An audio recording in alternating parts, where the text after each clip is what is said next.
Damai sejahtera Allah yang melampaui segala akal, itulah yang memelihara hati dan pikiranmu di dalam Kristus Yesus Tuhan kita. Amin.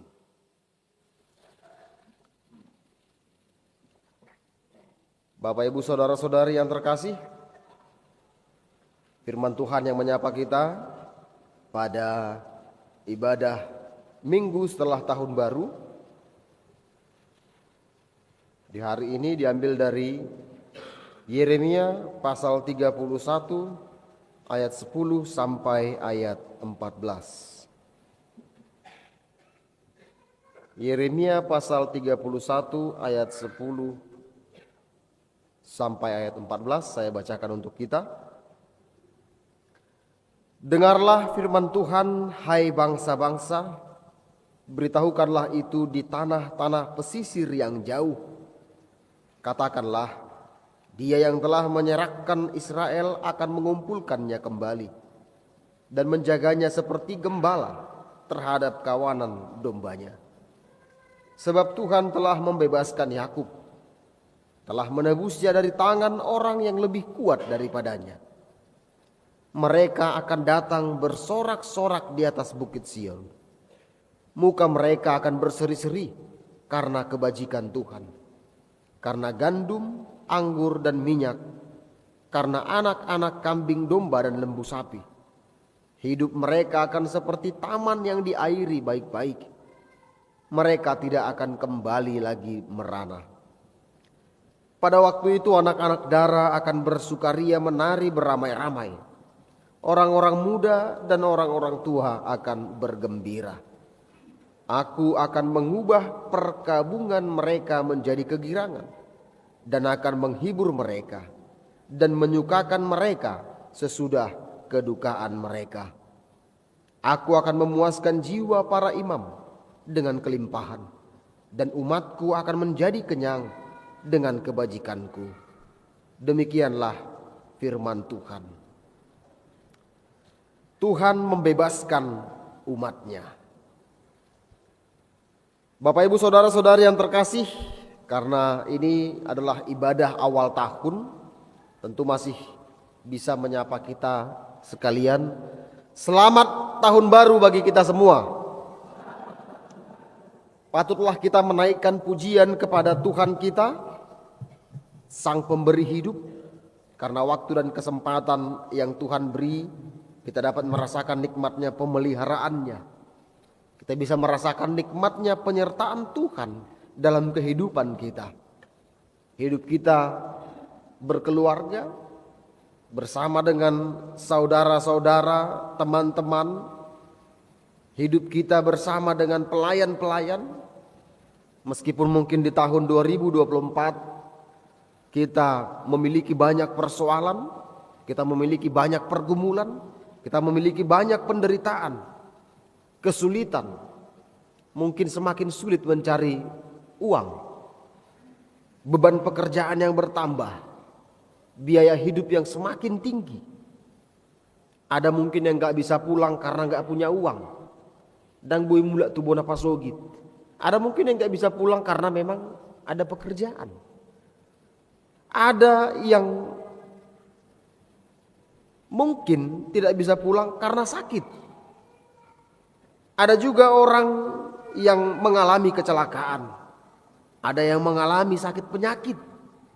Mungkin ada di antara kita yang juga kehilangan pekerjaan. Bahkan mungkin ada di tahun 2024 yang kehilangan orang yang kita kasihi. Bapak, Ibu, saudara-saudari yang terkasih, adakah di antara kita yang tidak mampu menaikkan pujian syukur kepada Allah karena semuanya itu? Adakah di antara kita yang tidak mampu mengucap syukur kepada Tuhan meskipun kita mengalami penderitaan, mengalami banyak cobaan di tahun 2024? Bapak, Ibu, saudara-saudari yang terkasih, sesungguhnya tidak ada alasan bagi kita untuk tidak mengucap syukur kepada Tuhan. Kenapa? Karena sampai hari ini Allah masih memberi kita nafas hidup. Allah masih memberi kita kesempatan untuk menikmati tahun 2025 dalam rangkaian, dalam rancangan karya keselamatan Tuhan. Artinya Bapak Ibu Saudara-saudari, masih ada rencana Tuhan yang ingin Ia jalankan melalui kehidupan kita. Amin. Tuhan masih ingin memakai kita di tengah-tengah dunia ini, menjadi jalan untuk menunjukkan kasih setianya kepada semua orang. Pertanyaannya, maukah kita dipakai oleh Tuhan untuk menunjukkan kasih setianya? Maukah kita dipakai oleh Tuhan untuk mengukir sejarah di tahun 2025 ini? Tuhan masih mengizinkan kita mengukir sejarah di tahun 2025. Itulah yang patut kita syukuri Bapak Ibu Saudara-saudari yang terkasih. Dan itulah yang kita lakukan saat ini. Kita berkumpul, meluangkan waktu, kita beristirahat dari segenap pekerjaan kita, beristirahat dari segenap aktivitas kita, kita datang beribadah. Mungkin ada di antara kita yang sudah punya rencana untuk jalan-jalan. Tapi karena kita merasa bahwa ibadah adalah sesuatu hal yang sangat penting, maka kita tinggalkan itu. Kita tinggalkan segenap aktivitas kita untuk mengucap syukur kepada Tuhan atas kebaikan Tuhan yang menyertai kehidupan kita selama ini dan memberi kita tahun 2025. Bapak Ibu Saudara-saudara yang terkasih, jika kita lihat ke belakang yang sudah kita lalui, kemudian kita melihat ke depan yang akan kita jalani, pertanyaannya, mampukah kita menjalani hari-hari tanpa penyertaan Tuhan? Mampukah kita dan mungkinkah kita dapat melalui tahun 2025 ini jika Tuhan tidak beserta kita? Tentu jawabannya mustahil. Impossible. Tidak ada orang yang mampu melewati tahun demi tahun tanpa rancangan dan karya Tuhan dalam kehidupannya. Makanya firman Tuhan berkata, diberkatilah orang yang mengandalkan Tuhan, yang menaruh harapannya kepada Tuhan. Dan itulah yang mau kita lihat melalui nats ini Bapak Ibu Saudara-saudari yang terkasih.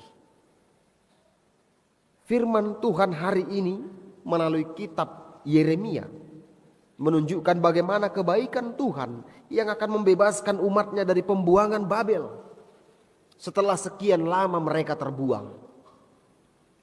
Yeremia merupakan seorang nabi yang hidup pada dua zaman. Yaitu zaman sebelum pembuangan dan zaman pada saat pembuangan. Artinya ternyata Yeremia juga ikut merasakan getirnya pembuangan itu. Ikut merasakan pahitnya pembuangan itu. Akan tetapi Bapak Ibu, memang kehadiran seorang nabi di tengah-tengah umat Israel memberikan kekuatan bagi mereka. Memberikan pengharapan bagi mereka. Karena mereka percaya bahwa Tuhan masih ada di tengah-tengah mereka dengan keberadaan seorang nabi. Meskipun mungkin pada awal masa pembuangan, karena mereka kalah berperang dengan Babel, mereka menganggap bahwa ketika mereka kalah berperang, Tuhan mereka juga ikut kalah. Ketika mereka terbuang ke Babel, mereka merasa bahwa Tuhan mereka juga sudah mati dan tidak bisa melawan Babel. Akan tetapi disinilah peran penting daripada seorang Yeremia, seorang nabi yang sejati dengan suara kenabiannya. Dalam pemberitaannya, apalagi pada masa pembuangan, dia menganggap bahwa pembuangan bukan merupakan malapetaka. Apalagi menganggap bahwa pembuangan merupakan akhir perjalanan Israel. Tapi dia menganggap bahwa pembuangan merupakan suatu proses pemulihan. Karena pada waktunya Tuhan akan membawa mereka kembali ke Yerusalem. Namun Bapak Ibu Saudara-saudari yang terkasih, suara kenabian tentu tidaklah mudah diterima oleh orang yang sedang terbuang. Dang murajol maimat jalo kahata togar-togar. Sama itu ketika ada orang yang memberikan penghiburan kepada yang berduka. Tidak semua orang yang berduka dapat menerima kata-kata penghiburan itu. Adong dojol mai di bagasar rohana madok alana sohodo mangai. Karena bukan kau yang mengalami. Sehingga kau bisa berkata-kata demikian. Kau bisa bilang kuat. Kau bisa bilang yang sabar. Kau bisa bilang yang tabah. Dan lain sebagainya. Tapi Bapak Ibu Saudara-saudari yang terkasih. Memang kalau bukan karena pengharapan. Siapakah di antara kita yang kuat melewati penderitaan? Siapakah di antara kita yang kuat melewati kegagalan, bahkan melewati duka cita? Tentu tidak ada. Karena pengharapanlah satu-satunya kekuatan orang percaya dalam menghadapi penderitaan dan duka cita. Pengharapan merupakan bukti bahwa kita memiliki iman. Pengharapan merupakan bukti bahwa Tuhan punya rencana dalam kehidupan kita. Pengharapan merupakan bukti bahwa Tuhan akan memberi kesembuhan. Pengharapan merupakan bukti bahwa Tuhan akan tetap menyertai kita di tahun 2025. Amin. Tanpa pengharapan, manusia akan jatuh kepada pandelean. Akhirnya jatuh ke dalam dosa. Apa sih pengharapan itu? Mungkin sering terbesit dalam hati kita ketika kita mengalami duka cita. Ketika kita menghadapi pencobaan, kita masih mendengarkan kata hati kita yang berkata, Tuhan pasti masih punya rencana. Tuhan pasti memberikan kekuatan kepadaku. Tuhan pasti menemaniku melewati hari-hari ini. Itulah pengharapan Bapak Ibu Saudara-saudari yang terkasih. Ada sebuah cerita tentang dua orang bersahabat. Suatu ketika di suatu negara itu dilakukan wajib militer.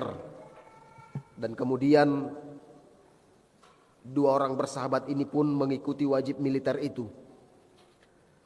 Dua bulan kemudian mereka ditugaskan untuk pergi berperang menggunakan pesawat tempur. Dan mereka pun berangkat. Akan tetapi sebelum memasuki pesawat, mereka dipersiapkan di ruang tunggu. Karena persediaan terbatas, hanya sedikit dari mereka semua yang mendapatkan parasut. Si pemuda pertama menerima dan memakai parasutnya. Akan tetapi karena dia merasa bahwa parasut itu membuatnya tidak nyaman, parasut itu membuat terasa berat, membuatnya susah bergerak dan menjadi penghalang. Akhirnya dia pun meninggalkan parasut itu dan dia langsung masuk ke pesawat tempur. Kemudian si pemuda kedua datang dan mendapatkan parasut. Akan tetapi sama seperti si pemuda pertama, dia juga tidak merasa nyaman menggunakannya. Dia merasa berat. Tapi karena dia melihat bahwa ternyata tidak semua orang mendapatkan parasut, dan dia merasa bahwa parasut itu sangat penting, maka dia pun tetap memakainya. Dan setelah berangkat dalam pertempuran, akhirnya pesawat itu pun tertembak dan mulai jatuh. Mereka yang memiliki parasut melompat dan membuka parasutnya. Sedangkan yang tidak memiliki parasut tidak dapat keluar dari pesawat dengan selamat. Bapak Ibu Saudara-saudari yang terkasih, demikian juga halnya dalam kehidupan kita. Ketika kita menjalani kehidupan ini, ketika kita tidak memiliki pegangan hidup, ketika tidak memiliki parasut, ketika tidak memiliki Kristus dalam hidup kita, kita tidak akan mendapatkan keselamatan. Sebab Kristuslah satu-satunya jalan keselamatan bagi kita. Itu juga yang disebutkan oleh epistel kita tadi dari Yohanes pasal 1 ayat 1 sampai 9. Firman yang menjadi daging. Firman yang menjadi keselamatan bagi semua orang. Firman Allah yang hadir dalam kemanusiaannya, yaitu Yesus Kristus. Itu jugalah Bapak Ibu Saudara-saudari yang terkasih yang dijanjikan oleh Yeremia kepada umat Israel. Tuhan sendiri yang akan membebaskan mereka. Disinilah letak sukacita besar umat Israel. Yeremia menunjukkan bahwa musuh umat itu jauh lebih kuat daripada mereka. Tetapi Tuhan sendiri yang akan turun tangan menebus mereka. Dan karena pembebasan itu, mereka akan bersorak-sorai. Anak-anak darah akan bersukaria menari beramai-ramai. Orang-orang muda dan orang tua akan bergembira. Demikianlah kiranya juga pemahaman kita dalam kehidupan ini. Segala pergumulan, segala kesulitan, penderitaan, kegagalan yang kita alami di tahun 2024. Maunya janganlah kita menganggap semuanya itu sebagai sebuah akhir. Janganlah kita menganggap semuanya itu menjadi sesuatu yang bisa menghambat kita untuk maju ke depan. Tapi mari kita anggap semuanya itu sebagai suatu proses pembentukan iman kita. Agar iman kita semakin kokoh. Agar iman kita semakin kuat menghadapi tantangan zaman. Bapak Ibu Saudara-saudari yang terkasih, ada sebuah cerita tentang seorang pelancong atau backpacker yang suatu saat dia pergi berwisata ke suatu negara dengan menggunakan backpacker. Di suatu tempat dia singgah dan dia melihat bahwa tempat itu memiliki kenangan yang indah untuknya. Kemudian dia mengambil sebuah benda untuk dijadikan kenangan. Kemudian dia memasukkan benda itu ke tas ranselnya. Kemudian dia pergi lagi ke tempat yang lain. Kemudian tempat itu juga memiliki kenangan yang indah untuknya. Dia ambil satu benda dari sana dan dia masukkan lagi ke dalam ranselnya. Demikianlah terus menerus dia menjalani satu negara itu. Dia menyinggahi begitu banyak tempat. Hingga suatu ketika dia hendak melanjutkan perjalanannya, dia merasa bahwa beban yang ia bawa sudah semakin berat. Ia merasa bahwa tas yang dia pikul sudah sangat sulit untuk dibawa kemana-mana. Akhirnya dia pun memutuskan untuk mengurangi beban itu. Dia memutuskan untuk membuang semua benda-benda yang dia bawa sebelumnya, supaya bisa melanjutkan perjalanannya. Akhirnya dia pun bisa melanjutkan perjalanan dengan semangat yang baru, dengan kekuatan yang baru. Bapak Ibu Saudara-saudari yang terkasih, dalam kehidupan ini sering kita mengingat penderitaan masa lalu dan membawanya hingga saat ini menjadi beban masa lalu. Gurang gosian tonga-tonga tak mungkin nasai jod-jod membuat kesakitan, penderitaan, duka cita masa lalu menjadi beban di masa kini.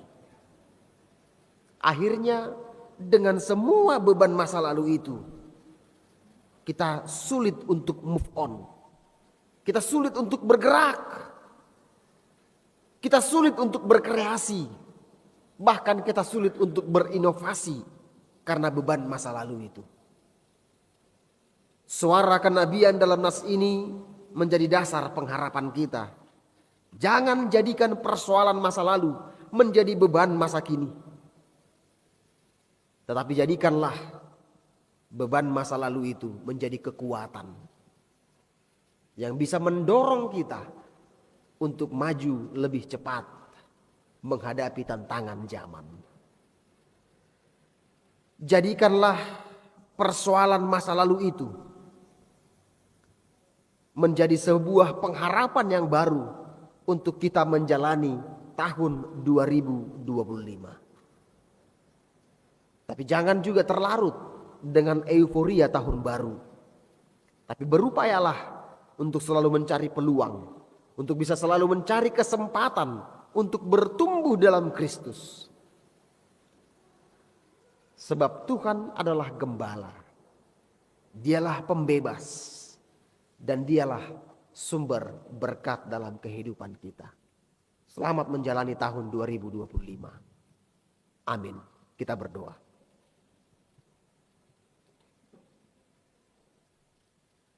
Terpuji dan termulia namamu ya Allah Bapa, dahulu kekal sampai selama-lamanya.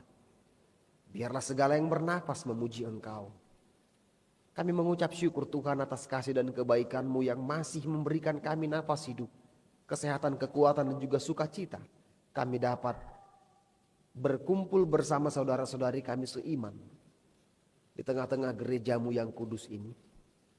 Kami juga mengucap syukur di mana Tuhan masih memberikan kami kesempatan untuk bisa memasuki tahun yang baru ini, tahun 2025. Untuk kami bisa dipakai oleh Tuhan menjalani rangkaian rancangan rencana Tuhan di tengah-tengah dunia ini. Kami siap Tuhan, kami mau dipakai oleh-Mu. Jadilah kehendak-Mu atas kami. Bapa yang bertahta di kerajaan surga, pada saat ini Tuhan, kami juga berdoa untuk saudara-saudari kami yang masih terbaring sakit, baik yang dirawat di rumah sakit maupun yang dirawat di rumah. Tuhan kiranya juga yang turut bekerja dalam setiap proses penyembuhan mereka. Berkati segala obat yang mereka makan dan minum. Tambahkan kekuatan, tambahkan pengharapan kepada mereka, sehingga mereka tetap memiliki pengharapan akan kesembuhan yang Tuhan sudah sediakan bagi mereka di hari-hari yang akan datang. Bapa yang bertahta di kerajaan surga, kami juga berdoa Tuhan untuk saudara-saudari kami yang berulang tahun dalam satu minggu ini. Baik itu yang berulang tahun kelahiran maupun yang berulang tahun pernikahan. Tuhan kiranya berkati mereka. Tambahkan berkat-Mu dalam umur yang panjang, kesehatan, kekuatan dan juga sukacita Tuhan. Supaya dengan mengandalkan semuanya itu, mereka bisa tetap bersukacita, menjalani, melanjutkan kehidupan mereka sehari-hari. Terpujilah Engkau Tuhan. Pada saat ini kami juga berdoa Tuhan, untuk semua pelayan gereja-Mu, HKBP Serang. Tuhan kiranya berikan kekuatan, tambahkan kesehatan kepada kami semua. Supaya hanya mengandalkan semuanya itu Tuhan, kami bisa melakukan segala pelayanan kami dengan baik. Dan tentu semuanya itu kami persembahkan hanya untuk kemuliaan nama Tuhan semata. Bapa yang bertahta di kerajaan surga, kami juga bersuka cita Tuhan, di mana Tuhan telah mengaruniakan seorang anak perempuan bagi keluarga Jansen Paulus Manalu dan Inang Melva Boru Simanjuntak. Demikian juga anak laki-laki bagi keluarga JK Sihombing, Inang Boru Rumah Horbo. Tuhan kiranya yang memberikan kesehatan dan memberkati setiap proses pertumbuhan dari anak-anak ini Tuhan. Tuhan kiranya juga memberkati orang tua mereka, menambahkan hikmat dan kebijaksanaan kepada mereka. Sehingga dalam setiap proses pertumbuhannya, mereka bisa menjadi orang tua yang baik, orang tua yang selalu memperkenalkan Tuhan untuk kehidupan anak-anak mereka. Terpujilah Engkau ya Tuhan, Allah Bapa yang bertahta di kerajaan surga. Kami juga berdoa Tuhan untuk keluarga saudara kami Nando Kurniawan Simamora, yaitu keluarga Simamora Inang Boru Sihombing. Tuhan kiranya yang kuatkan mereka. Tuhan berikan kepada mereka penghiburan, supaya dengan penghiburan yang daripada Tuhan, mereka mampu, mereka kuat menghadapi semua cobaan yang terjadi dalam kehidupan mereka. Berikan Roh Kudus-Mu kepada mereka Tuhan, sehingga mereka mengerti dan memahami bahwa ada rancangan dan karya Tuhan yang ingin Tuhan sampaikan dalam kehidupan mereka. Terpujilah Engkau ya Allah Bapa. Bapa yang bertahta di kerajaan surga, kami juga berdoa Tuhan untuk program dari gerejamu, di mana gerejamu HKBP Serang akan mengadakan rapat jemaat di hari Sabtu yang akan datang. Tuhan kiranya berkati acara itu, supaya bisa berjalan dengan baik, supaya melalui rapat itu Tuhan, semua pelayanan, semua program di tengah-tengah gerejamu HKBP Serang dapat berjalan dengan baik dan menjadi sukacita bagi semua jemaatmu Tuhan. Terima kasih ya Allah Bapa. Bapa yang bertahta di kerajaan surga, kami juga berdoa Tuhan untuk saudara-saudari kami yang tidak mendapatkan makanan dan kekurangan pakaian. Tuhan kiranya pelihara juga hidup mereka. Pakai kami Tuhan orang-orang percaya. Pakai kami orang-orang yang telah Engkau tebus, untuk kami bisa menjadi saluran berkat bagi mereka, sehingga nama Tuhan semakin dipermuliakan. Terpujilah Engkau ya Allah Bapa. Tuhan, pada saat ini kami juga datang ke hadapan-Mu yang kudus, membawa segenap pergumulan, membawa segenap persoalan hidup kami. Tanpa Engkau Tuhan, kami tidak mampu melewati semuanya itu. Oleh sebab itu kami mohon kepadamu, berikanlah kepada kami kekuatan, tambahkan hikmat yang daripadamu, untuk kami bisa melewati semua pergumulan, melewati semua pencobaan itu dengan baik. Dan di ujungnya iman kami pun dapat semakin teguh. Terpujilah Engkau ya Allah Bapa. Kami adalah manusia yang tidak luput dari dosa dan kesalahan. Kami mohon ampun Tuhan atas segala dosa dan kesalahan kami. Ampuni kami atas segala dosa-dosa kami, supaya kami tetap layak disebut sebagai anak-anak-Mu. Terpujilah Engkau ya Allah Bapa. Dalam Kristus Yesus Tuhan kami berdoa dan bersyukur. Jadilah kehendak-Mu atas kami. Amin.